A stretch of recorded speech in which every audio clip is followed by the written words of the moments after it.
నిన్న కడపలో మహానాడు కార్యక్రమం అయితే జరిగింది. కూటమి ప్రభుత్వం అదే తెలుగుదేశం ప్రభుత్వం యొక్క మహానాడు అయితే జరిగింది.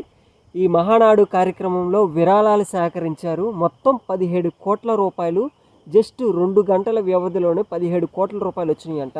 సితారా ఎంటర్టైన్మెంట్స్ వాళ్ళు కూడా ఒక 25 లక్షల రూపాయలు ఇవ్వడం అయితే జరిగింది.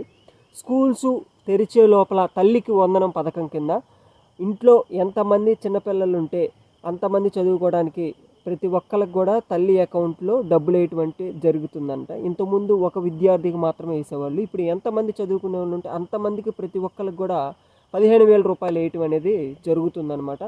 అలాగే ఆగస్టు 15 నుంచి స్వతంత్ర దినోత్సవం రోజు నుంచి ఆంధ్రప్రదేశ్లోని మహిళలకు ఫ్రీ బస్ అనేది అవైలబిలిటీలో ఉండిద్ది.